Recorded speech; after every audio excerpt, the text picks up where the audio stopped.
Welcome to my review of 30 Days of Night. So I want to start this off by saying I am a huge fan of vampires. I love vampires. So when I was looking for a horror movie, didn't really know what to watch, I'd seen everything. I wanted something new, not something I've already seen before. So it was between I Am Legend and 30 Days of Night. So I naturally chose 30 Days of Night because I heard it was a cool movie. So let's start. What did this movie do good? What did it do bad? So, I only really have one major complaint with this movie before I get into what I liked about it. And that's that the vampires are very they're kind of underwhelming. They're very weak, you know?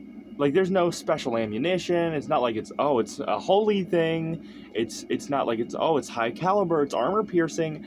Just a regular old handgun could take them out. They can be taken down by a pistol. They can be taken down by a shotgun, which makes me think that honestly, if each person in the movie just had a 24 capacity magazine firing gun and just had like 2 or 3 mags per person, they could easily just clear the entire town. Which was, but you know. Now, let's get into the plot. Not going to spoil anything, but 30 Days of Night follows a very simple premise. In Alaska, there's the 30 Days of Night, where there's obviously no sunshine. It's just dark for a month. Very cool. It also, because it's in Alaska, has blizzards and, and snowstorms, which they use as cover to get past the vampires.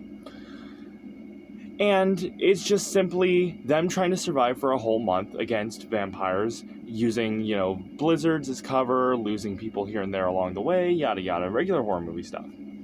But I think atmosphere is phenomenal. Being trapped in this snowy town for 30 days of night is phenomenal.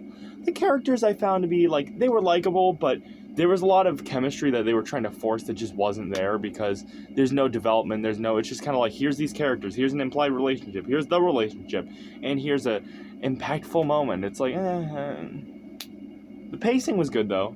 The movie had phenomenal pacing. I think that it had a lot of very cool moments, though a lot of moments did just boil down to dumb POS runs off into the snowstorm screaming like a maniac, and then is surprised when vampires show up.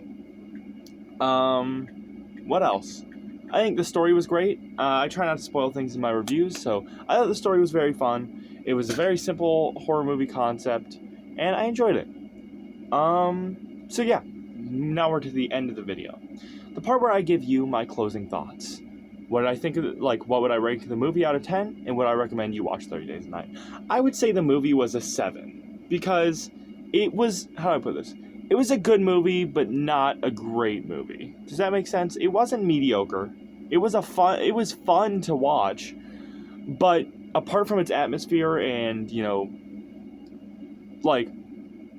overall tension, it didn't really have much in the way of characters, so I couldn't tell you any of their names, to be honest. So the characters are very, they're fun to watch, but they're forgettable, which leads to them kind of, it's an alright movie. And would I recommend you watch it? I'd say yes. If you like movies that are more atmospheric over anything else, then I would say yes. If you like vampires, yeah. But if you're just kind of looking for, the best of the best horror movies, you're looking for something scary, you're looking for something that's gonna, really be oh, wow, that was, cool moments, cool characters, you're gonna be disappointed because this movie does not really have much in the way of character development. And it can be a little bit generic and cliche at times, but I would recommend you watch it if you're looking for something a little dumb, a little fun, cool atmosphere. So yeah. That's all I got for you today. If you liked it, comment, subscribe to the YouTube stuff. I greatly appreciate it. And don't forget to subscribe to my main channel, Johnny Jigsaw Last May, which is daily horror content over there. And if you dislike it, share it with friend or group chats, you make fun of me and my stupid video. And tell me in the comments if you really disliked it to eat a bowl of nuclear bombs.